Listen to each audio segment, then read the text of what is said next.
Muito bem, gurizada, super sexta-feira e hoje com participação especial mais uma vez, porque se ontem eu encerrei o programa falando sobre essas modalidades aí em Olimpíadas e por que não o Karatê, hoje está aqui um cara que veio lá de Getúlio, o professor Juliano Wolinski. Até vou agradecer a Isabel, nossa colega aqui, que me passou o teu contato, são amigos aí há algum tempo.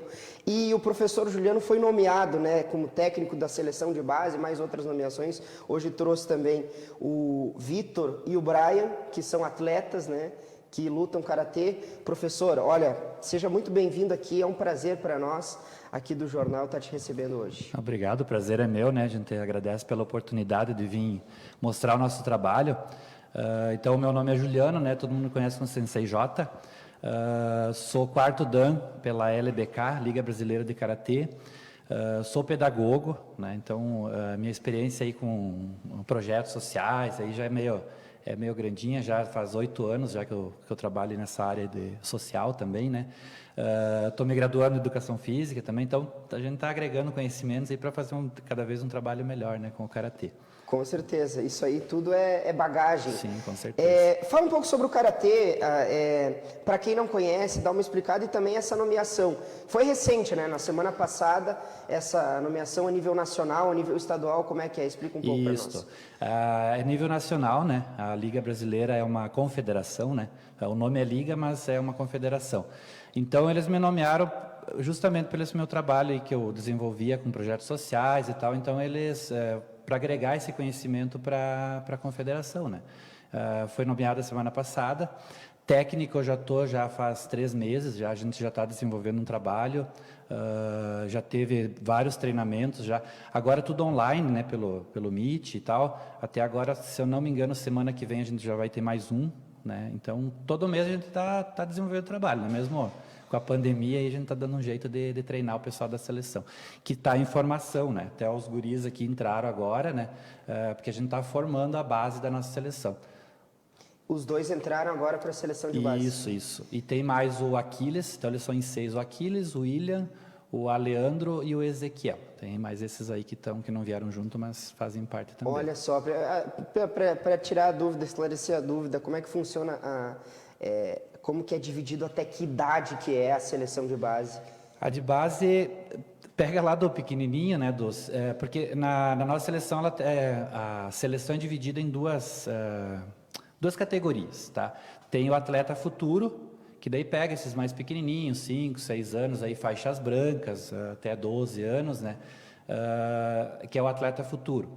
A seleção de base mesmo, a principal, é até 12, 13 anos, que é a categoria de base, né? Ah, entendi. Isso. Então vão estar representando os 3, a Canarinho, vão estar representando o Brasil. Professor, os dois então começaram há pouco tempo, tá aí o Vitor, o Brian. Fala um pouco sobre esse trabalho aí que é feito com os jovens. Mas lá em Getúlio tu treina outras idades também? Sim, lá eu tenho a partir de 3 anos. Então o início do Karatê eles caminhando já podem iniciar, já né? podem começar. Claro, daí tem a parte lúdica, né? Então tu tem que saber trabalhar. Quando é os pequenininhos, tu tem que fazer mais na parte da brincadeira, né? Até eu sou meio criticado às vezes por alguns colegas Brasil afora, né? Que alguns são mais aqueles tradicionais, então eles Karatê não tem brincadeira, né? Então eles são meio mais linha dura, a gente diz, né? Mas tem que desenvolver essa parte lúdica, né? Eu, como pedagogo, acredito que criança aprende brincando, né? Então, a gente desenvolve o trabalho dessa forma. A partir dos 8 anos já começa mais a parte, então, especificamente do Karatê, né? Competição, que nem eles já são mais graduados, então é um treino mais puxado, né? A gente puxa mais, né, essa parte aí. Mas o pequenininho é mais o lúdico, né? E tem que ser, né? Sim, claro, mas é nessa idade aí que a criança normalmente é assim. Para qualquer esporte é assim. É nessa idade aí que dificilmente a pessoa vai depois se interessar, a não ser se for para definição corporal, né? E é distinto um pouco, mas para competir eu acho que o segredo é pegar desde cedo. Não sei se o professor concorda. Até tem que ter, eu falo sempre do lúdico, tem que ter aquele cuidado, né? Porque eu sempre pergunto para eles, algum de vocês gostaria de vir aqui levar um soco, né? Não, eu não quero, professor. Porque isso aí tu pode criar um trauma numa criança, de repente sairia um baita de um atleta e de repente, por causa de um acidente ali de treino, tu perde, né? Porque eles acabam não indo mais, né? Isso acontece, isso criança acontece. Para Isso criar acontece traumas mesmo. É fácil. Não só criança, tá? Não só, o adulto também. Não só criança. Tá o Vitor e o Brian. Vou começar contigo, Vitor. Faz tempo que tá no Karatê ou faz pouco tempo? Eu comecei a fazer Karatê quando eu tinha 5 anos, hoje em dia eu tenho 13, né? Faço há 8 anos. Né? Quando eu comecei, eu fazia no CRAS, que lá era de graça, ia qualquer pessoa. E tinha um monte de gente, era uma turma de umas 30 pessoas. Era bem... Eu não gostava muito de ir na época, porque as pessoas que tinham lá não... Eu quase não conversava com ninguém, então eu ia lá e voltava para casa. Mas hoje em dia eu até gosto mais, tem bem mais gente no Karatê, mais pessoas que eu faço amizade assim. E professor, para deixar claro, o karatê, eu diria até que o karatê, junto com o taekwondo, acho que eles são das artes marciais aí da luta, é uma das mais conhecidas, né? Eu diria, né? É muito conhecido o karatê e funciona por faixas. Isso. Tenta explicar um pouco, é faixa marrom, né? O Vitor é faixa marrom. Como é que funciona? É a partir da evolução do atleta, eu imagino. Não é por categoria, não é por idade, a faixa, a cor da faixa. Como é que funciona? Na verdade, eles iniciam na faixa branca, né?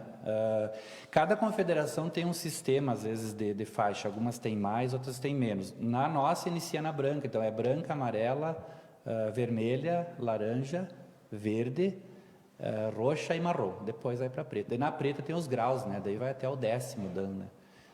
Daí tu presta os exames até 5º dan, você presta exame, daí a partir do 6º daí é por merecimento, né? Mas daí tem as carências também, então primeiro para o 2º dan é 2 anos, do 2º para o 3º é 13, assim. O professor já atingiu o último nível da faixa preta? Eu tô no 4º, agora que eu fiz esse ano, né? Daqui 5 anos eu faço para o 5º. Daí. Passa para o 5º. O Brian também já conquistou essa faixa preta, é isso, né, Brian? Eu conquistei a faixa preta em maio. Comecei o Karatê com 6 anos, agora eu tô com 13 e sou faixa preta já. E vocês dois vão competir então a nível nacional. Como é que vai funcionar essa competição aí, Vitor? Brian, perdão. Pede, professor. Professor, vão só lutar. O negócio é lutar. Essa questão da organização é com o professor. Sim. Aqui no Rio Grande do Sul a gente já montou até uma seleção gaúcha, né? Que daí tem um pessoal aí de Porto Alegre, de São Leopoldo, ali da região de Porto Alegre, onde está mais o pessoal, a maioria está naquela região ali. Do interior somos nós aqui de Getúlio, ali de Getúlio Vargas. Então a gente já está montando a seleção gaúcha, né? Para representar o estado, no caso, né? Então não sei o que tu gostaria de saber do campeonato de organização. Seria isso mais ou menos. Tu já tinha ou em outras vezes já teve atletas representando? Não, eu já fui da seleção, mas em outra confederação. Tá. Né? Já fui para o Uruguai, já fui para o campeonato sul-americano. Federação Gaúcha é a primeira vez. Tinha uns desafios que eram feitos, Brasil versus Uruguai, daí a gente participava. Campeonato brasileiro, já fui também por outra confederação, porque existem várias, né? Com certeza. Várias confederações e várias escolas, que é diferente, né? É meio difícil e complicado de explicar para o pessoal, né?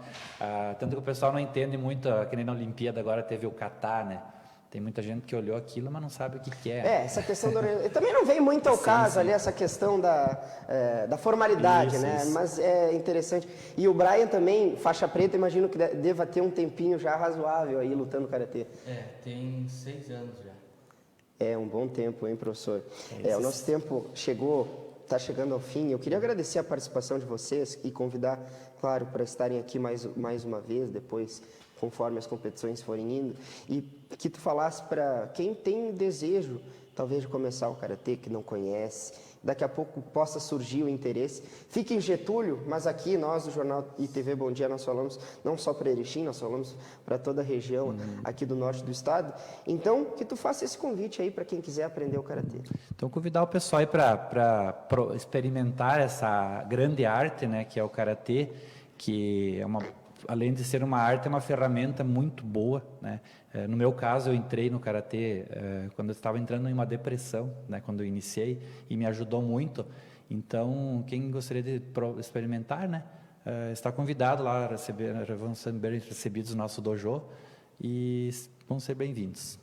Com certeza. Eu agradeço ao Vitor, ao Brian também por estar aqui. Boa sorte para vocês, gurizada.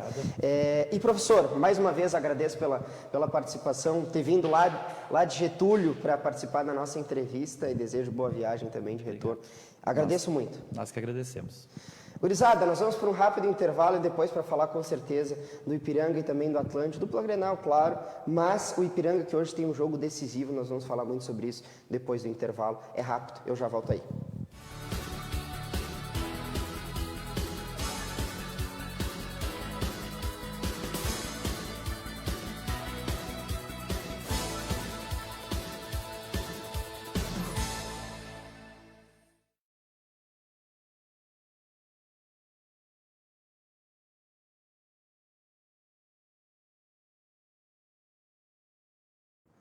Muito bem, gurizada, voltamos e super sextou, eu agora com o casaquinho, porque são 12 graus a temperatura em Erechim, eu acho que está mais baixa, uma ventania, para agora falar um pouco sobre Ipiranga. Tem muita informação sobre dupla Grenal, porque olha, essa rodada vai ser uma rodada importantíssima, talvez um divisor de águas para o Internacional e importantíssima também para o Grêmio, porque enfrenta o São Paulo, briga direto na parte de baixo da tabela. Mas eu começo falando sobre o Ipiranga, porque olha, meus amigos, o Ipiranga hoje tem um confronto, agora são 17 horas e 15 minutos, em torno de mais 1h30, um pouco mais do que isso, para o Ipiranga entrar em campo aqui no Estádio Colosso da Lagoa, porque é um jogo de 6 pontos. É um jogo em que o Ipiranga tem tudo para conseguir vencer do Criciúma, e um jogo que vai ser duríssimo. Por isso, o nível de concentração tem que estar 100% durante todos os 90 minutos, porque o Ipiranga, se conseguir vencer, meus amigos, o Ipiranga tem 23 pontos. Se o Ipiranga conseguir vencer o Criciúma tem 20 e a mesma pontuação do Novo Horizontino e também do Ituano. Se o Ipiranga conseguir vencer o Criciúma, o Ipiranga não só bate de frente contra esse adversário que briga pelo mesmo objetivo, que é estar classificado lá no quadrangular final, como também ele se isola na liderança do seu grupo. Pula para 26 pontos e se isola. Claro, que daí, dependendo de algum resultado, claro que o vice colocado vai ter 23 pontos. Agora, se o Ipiranga perder esse jogo para o Criciúma pula para 23 e fica na mesma pontuação do Ipiranga. Claro, o Ipiranga fica ainda, caso os outros adversários não cheguem a 23, o Ipiranga fica na liderança porque tem um saldo de gol que é muito favorável, admirável até eu diria, porque o Ipiranga tem o melhor ataque da competição, do grupo e também da classificação geral. Então é um jogo muito difícil, eu imagino que um pontinho, tendo entendimento da dificuldade que são esses jogos, esses confrontos, e estar lá classificado, não interessa primeiro, segundo, terceiro ou quarto, precisa pontuar. A comissão técnica e a direção entende que são 30 pontos que o Ipiranga precisa atingir para conseguir esse objetivo. Não vai ser fácil, os próximos 2 desafios são contra o Botafogo primeiro, depois o Figueirense, 2 jogos que acontecerão fora de casa, o Ipiranga terá mais pouquíssimos jogos dentro de casa, então precisa vencer. Hoje o Ipiranga vai com força máxima, com uma exceção, e se trata de um jogador importantíssimo na peça ofensiva do Ipiranga, que se chama Diego Quirino. Esse jogador fez o gol que decretou a vitória no último jogo, naquele sábado contra o Mirassol, na vitória por 1-0. E estará ausente, porque tomou o 3º cartão amarelo e fica fora. Mas em contrapartida, o Ipiranga vai ter o retorno do goleiro David, um dos principais jogadores desse time. Algumas temporadas tem salvado o time do Ipiranga, e também o Mikael, um volantão que pode estar retornando ao time titular. Olha, eu acho que o Fidelis não tem comprometido. Tem jogado muito bem, aliás. Ele é um jogador com algumas características diferentes do Mikael, mas é uma opção. Jogo importantíssimo que começa às 20 horas. Vamos ficar na torcida. Vamos ficar na torcida porque é um jogo de 6 pontos. Uma vitória hoje coloca o Ipiranga com a ponta do pé lá na fase eliminatória do Brasileiro Série C.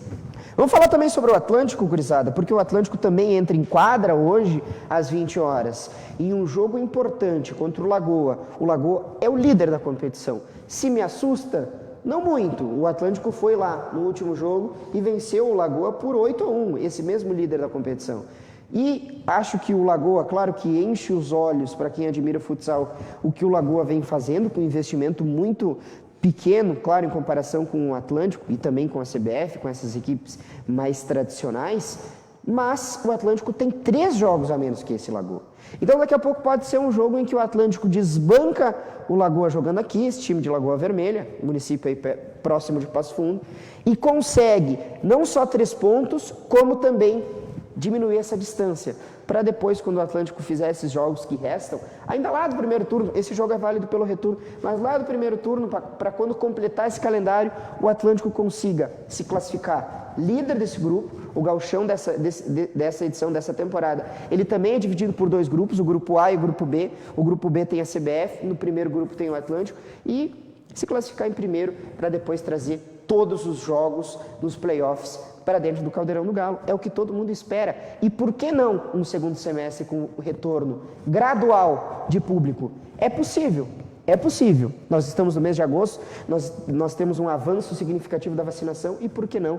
Nós temos que manter esse otimismo e é isso, pelo menos, que eu entendo da comunidade do futsal, tendo em vista a temporada 2020 que teve tantos problemas, para nós que viemos em 2021 jogos tão bonitos e sem público, bem como no futebol também, é uma pena, com certeza, nós ficamos sentidos e otimistas, esperamos que volte tão em breve. Vamos falar sobre a dupla Grenal, mas antes, a CBF divulgou hoje, por meio do Tite, em vídeo, a convocação da seleção brasileira para os próximos jogos das eliminatórias, matéria inclusive que está no nosso site. Essa foi a convocação do Tite. Claro que os jogos eliminatórios, o Brasil vem uma campanha nas eliminatórias que se compara à da seleção brasileira de 70, para vocês terem uma ideia do rendimento, do alto rendimento. Está aqui a matéria que está no nosso site. O Tite então convocou a seleção para jogos contra Chile, Argentina e Peru. Como eu falava, nas eliminatórias, as eliminatórias é um passo para a Copa do Mundo. O termômetro que nós teremos de como vai jogar o Brasil na Copa do Mundo do Catar, que acontece já no ano de 2022, já está logo aí, nós estamos em agosto, já está logo aí, vai ser nas eliminatórias. E a campanha com o Tite nessas eliminatórias, ela é surpreendente, ela chama a atenção, tanto é que é um retrospecto que já foi equiparado a essa seleção de 70, que também fez uma eliminatória brilhante. E agora são jogos muito difíceis, são jogos contra Chile, Argentina e Peru. A Argentina que duelou contra o Brasil na final da Copa América, e todo mundo sabe que a Argentina conseguiu esse título, o primeiro título do Messi com a seleção argentina, conquistado dentro do estádio Maracanã. Então vai ser um reencontro dessas duas seleções, vai ser um jogo muito difícil, um jogo muito duro, e o Brasil, claro que leva consigo ter tido o ouro olímpico, e vários jogadores deles, eu já vou chamar a atenção para a lista, vários desses jogadores estiveram lá no ouro olímpico e que agora farão parte da seleção principal. Quer dizer, voltam para a seleção principal, como é o caso do Richarlison. Então, isso com certeza coloca o Brasil para estar brigando lá em cima e permanecer com essa manutenção da liderança nas eliminatórias, até porque essa confiança o Tite com certeza deve dar ao grupo de jogadores. O Tite que foi muito contestado ainda naquele período de organização pré-Copa América, mas os números têm falado por si só.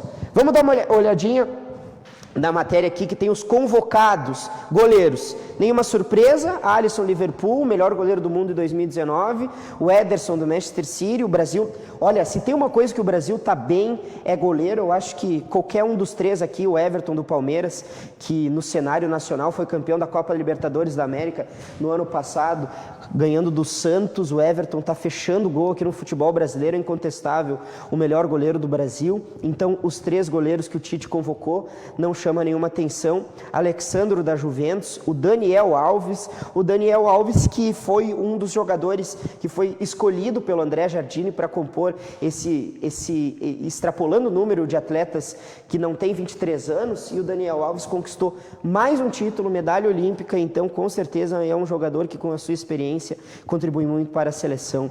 O Danilo da Juventus, que se deposita muita confiança, né? O Tite gosta muito do Danilo. Guilherme Arana do Atlético Mineiro, futebol brasileiro brasileiro sendo representado aqui. O Militão, olha, o que falar do Militão, né? O Real Madrid perdeu alguns jogadores, por exemplo, o Sérgio Ramos, que o capitão, né, da seleção espanhola do Real Madrid, que agora vai para o Paris Saint-Germain, e o Éder Militão assumiu posição naquele time do Zidane, que agora é comandado pelo Ancelotti, né? Passa a ser comandado pelo Ancelotti, e mesmo assim o Zidane manteve o mesmo nível. Lucas Veríssimo do Benfica, Marquinhos, Thiago Silva, nada a falar sobre isso. Meio-campistas, tá aqui, ó, mais um jogador das Olimpíadas, Bruno Guimarães, joga muito. Casemiro, o Claudinho do Zenit, que foi contratado, né, o Claudinho do Bragantino, que foi para o Zenit, o Everton Ribeiro, mais um jogador do futebol brasileiro, veterano, experiente, Everton Ribeiro do Flamengo, Fabinho do Liverpool, Fred do Manchester United, criticado, mas o Tite também é um dos bruxos do Tite, e o Lucas Paquetá, que junto com o Neymar fizeram uma Copa América, apesar de ter perdido o título, uma Copa América com certeza surpreendente, e os atacantes aqui, com alguma surpresa que fica no caso do Rafinha, né, do Leeds United. O pessoal tem criticado essa escolha pelo Rafinha. Eu confesso não tenho conhecimento desse jogador, mas foi convocado, né. O que me chama a atenção é o Antony, né, que estava nas Olimpíadas, e São Paulo hoje joga no Arsenal, que ficou fora dessa lista.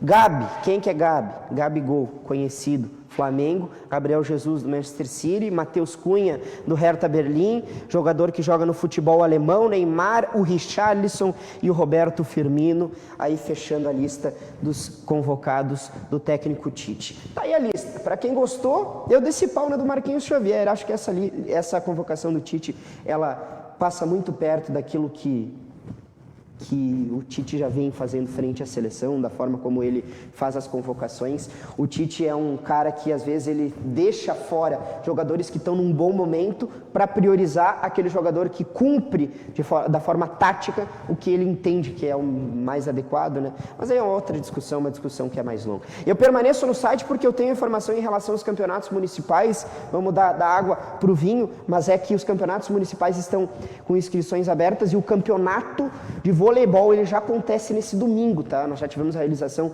do Campeonato Municipal de Tênis de Mesa, da bocha, o pessoal espera muito do futsal, o fraldinha, o Campeonato Mamadeira, né?